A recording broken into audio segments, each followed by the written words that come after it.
Dear students, you all are welcome to Mishra Sir classes, and today we are going to discuss about agriculture in India. This is geography, agriculture in India, and we have already made several videos on agriculture, and today we are going to describe one of the most important cash crops, that is jute.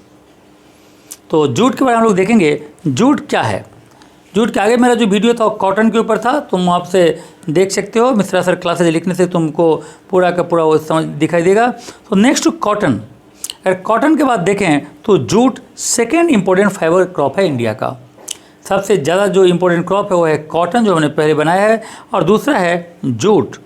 Jute का demand काफ़ी ज़्यादा होता है क्योंकि ये आमतौर पर jute बहुत ही सस्ता होता है, सॉफ्ट होता है, काफ़ी मजबूत होता है, लंबा होता है, और इसमें एक तरह से यूनिफॉर्मिटी बनी रहती है। Because of versatile nature of its colour, इसको हम लोग गोल्डन फाइबर भी कहते हैं। It is also known as golden fibre.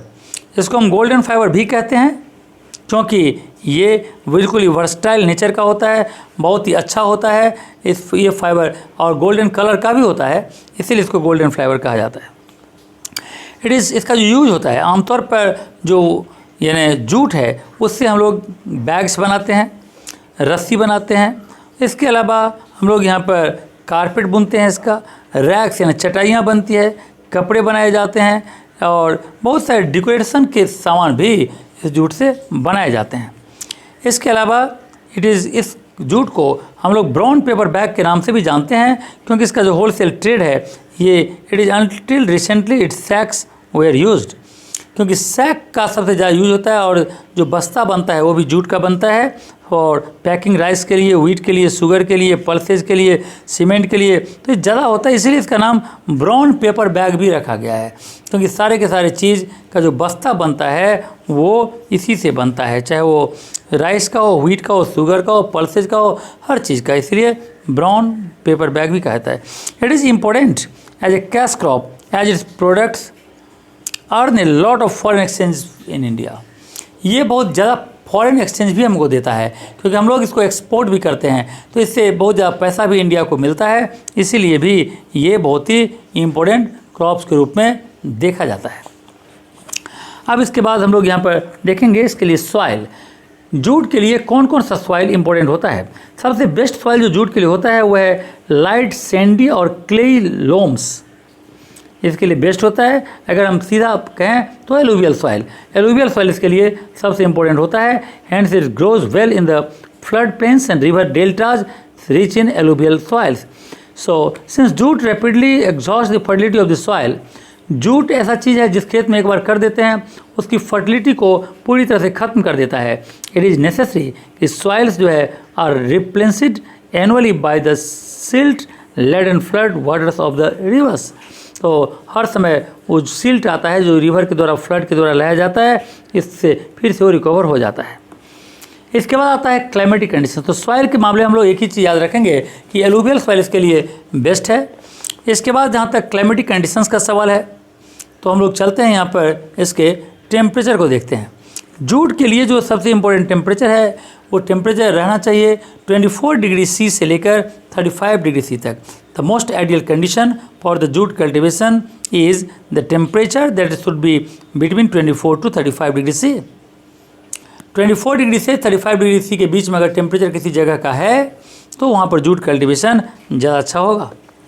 So far as the rainfall is concerned, rainfall jute needs high relative humidity.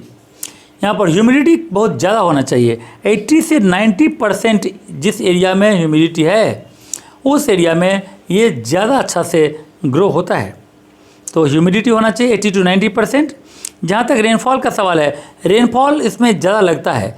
Cotton में रेनफॉल ज़्यादा होने से डिस्टर्बेंस होता है, लेकिन यहाँ लगता है 170 cm से लेकर 200 cm तक एनुअल रेनफॉल भी अगर होता है तो कोई परेशानी नहीं है, और इसके लिए बेटर ही होता है। हाँ, ये भी है कि अगर अनटाइमली रेनफॉल होता है तो या as well as prolong drought conditions, या बहुत दिनों तक अगर वर्षा होती ही नहीं है तो इसके लिए ये प्लांट के लिए इंजूरियस होता है। समय समय पर इसको रेनफॉल का दरकार पड़ता है, नहीं तो फिर इरिगेशन देना पड़ता है। Large quantity of water is needed not only to grow the crop, सिर्फ क्रॉप को उगाने के लिए ज़्यादातर वाटर का दरकार नहीं पड़ता, बल्कि इसके प्रोसेसिंग में भी पूरी तरह से क्रॉप का ही वाटर का ही काम पड़ता है। तो ये तो है इसका रेनफॉल जो हमने देखा 170 to 200 सेंटीमीटर, और सॉइल में हमने देखा यहाँ पर कि एलुवियल सॉइल, टेम्परेचर 24 से 35 डिग्री सी। अब इसके बाद देखते हैं मेथड ऑफ कल्टीवेशन इसका क्या है। सबसे पहले जूट को जनरली यानी शोइंग किया जाता है, यानी बीज को हम लोग बोते हैं, फरवरी के महीने में बोया जाता है, फरवरी मार्च के महीने में। और mostly seeds are either broadcasting method के द्वारा या फिर ड्रिपिंग मेथड के द्वारा इसको हम लोग करते हैं। रिसेंटली थ्रेड मेथड भी आज तक चला है मेथड ऑफ ये, लेकिन जो ट्रेडिशनल मेथड है वो है यहाँ पर ब्रॉडकास्टिंग मेथड और ड्रिबलिंग मेथड। जहाँ तक इसके हार्वेस्टिंग का सवाल है, jute plant is ready for harvesting as soon as the flowering starts. जैसे इसका फूल निकलना शुरू हो जाता है वैसे ही इसका मतलब है प्लांट जो है वो तैयार हो चुका है हार्वेस्टिंग के लिए। इसका हार्वेस्टिंग आमतौर पर जुलाई से स्टार्ट होता है और सितंबर के महीने तक इसका हार्वेस्टिंग चलता रहता है। यदि एरिया में ज़्यादा फ्लड है यानी पानी ज़्यादा है तो प्लांट्स को अपरूटेड कर लेते हैं, यानी प्लांट्स को उखाड़ लेते हैं, अदरवाइज़ इसको एकदम ग्राउंड से नीचे ज़मीन से इसको काटते हैं। Show length part of the crop is left in the field to develop the seed, और कभी कभी कुछ पार्ट को हम लोग छोड़ भी देते हैं जिससे कि सीड इसमें डेवलप हो सके। तो जूट कल्टीवेशन का ये कंडीशंस है, इसका जो हार्वेस्टिंग है वो भी।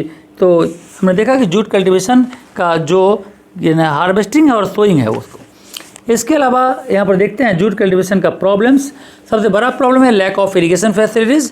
दूसरा है यहाँ पर कि अगर यानी फार्मर्स का जो इकोनॉमिकल कंडीशन ख़राब होना, ये भी एक बहुत बड़ा कारण है इसके ड्रॉबैक का।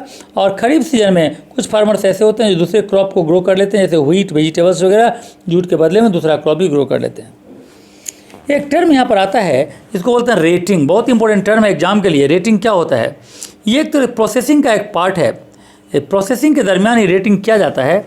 हार्वेस्टिंग करने के बाद प्लांट्स को छोटे छोटे बंडल में बांध दिया जाता है और इस बंडल को 2-3 दिन तक ये बंडल को 2-3 सप्ताह तक पानी के नीचे डुबा कर रखा जाता है, जिसके कारण इसका जो बार्क होता है, इसका जो ये स्किन है वो सॉफ्ट हो जाता है। तो रेटिंग का डेफिनेशन क्या हुआ? रेटिंग एक ऐसा माइक्रोबायोलॉजिकल प्रोसेस है जिसमें जो उसका बार्क है वो लूज हो जाता है और इससे स्टॉक से बार्क को रिमूव करना ईजी हो जाता है। इसके अलावा after getting rating is complete, जब रेटिंग कंप्लीट हो जाता है तो बार्क को क्या करते हैं, वहाँ से प्लांट से हटा लेते हैं और फाइबर को रिमूव कर देते हैं।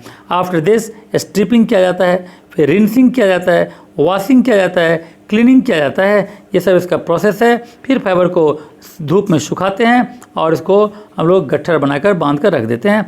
All this has to be done by hand, लेकिन इस सारा का सारा काम हाथ से किया जाता है। Plenty of water is required for this. इसके बाद हम लोग चलते हैं यहाँ पर कि जूट कल्टीवेशन किस किस एरिया में होता है। वेस्ट बंगाल जूट का सबसे बड़ा प्रोड्यूसर है और देखा जाए तो पूरे इंडिया में जूट का जितना प्रोडक्शन होता है उसका 70% जूट प्रोडक्शन सिर्फ और सिर्फ वेस्ट बंगाल में ही होता है। वेस्ट बंगाल में यहाँ से क्वेश्चन भी आता है कि वेस्ट बंगाल में ऐसा कौन सा फेवरेबल कंडीशंस है जिसके कारण यहाँ पर ज़्यादा जूट ग्रो होता है। सबसे पहले यहाँ पर देखें, यहाँ का जो क्लाइमेट है वो हॉट ह्यूमिड क्लाइमेट है जिसके कारण यहाँ पर ये ज़्यादा उगता है। दूसरा हमने देखा यहाँ का जो सॉइल है वो एलुवियल लोमी सॉइल है, ये भी इसके लिए काफ़ी सूटेबल है। तो इसके अलावा यहाँ पर अदर जो फेवरेबल कंडीशंस हैं बंगाल में ज़्यादा सूटेबल होता है, जैसे मोर देन 80 यूजेज इसका जूट का होता है एंड मेजर जो इसका आइटम है एक्सपोर्ट होता है और प्रिंसिपल सोर्स ऑफ इनकम भी है। ये लगभग 40 लाख फार्मर के परिवार को एक तरह से रोजी रोटी देता है, इसीलिए वेस्ट बंगाल में ज़्यादा होता है। तो वेस्ट बंगाल के अलावा अगर हम लोग देखें तो वेस्ट बंगाल के अलावा बिहार, आसाम और उड़ीसा में भी इसकी खेती होती है। But when you are asked to write the name of the areas where jute is cultivated, so you should write first West Bengal because this is a major producer, then after you can write Bihar, Assam and Orissa. तो ये था jute से related जितना भी problem था उसको हमने यहाँ पर देखा, जिसका क्लाइमेटिक कंडीशंस क्या है, इसके अलावा इसका जो सॉइल है वो कैसा होना चाहिए, और इसका मेथड ऑफ कल्टीवेशन क्या है, इसके अलावा इसमें कौन सा प्रॉब्लम है, रेटिंग के बारे में हमने देखा, और वेस्ट बंगाल में क्या सा फेवरेबल कंडीशंस है, वो अदर एरियाज में कहाँ होता है, सब चीज़ों को हमने देखा। इस तरह से हम लोग जूट के वीडियो के बारे में सब कुछ, जूट के बारे में सब कुछ पूरी इस तरह से वीडियो में क्लियर कर लिया है। तो मुझे लगता है कि तुम्हें काफ़ी यूज़फुल तुम्हारे लिए होगा। तो अगर तुम्हारे लिए यूज़फुल हो, अच्छा लगे तो इसे लाइक और शेयर करना चाहिए, और अगर सब्सक्राइब न किया हो अभी तक चैनल को तो इमीडिएटली से सब्सक्राइब कर लेना चाहिए, जो तुम्हारे लिए बहुत ही अच्छा होगा, जिससे तुमको ICSE का सारा क्वेश्चंस वगैरह का समाधान यहाँ पर तुम्हें मिलता रहेगा। So okay, thank you, God bless you.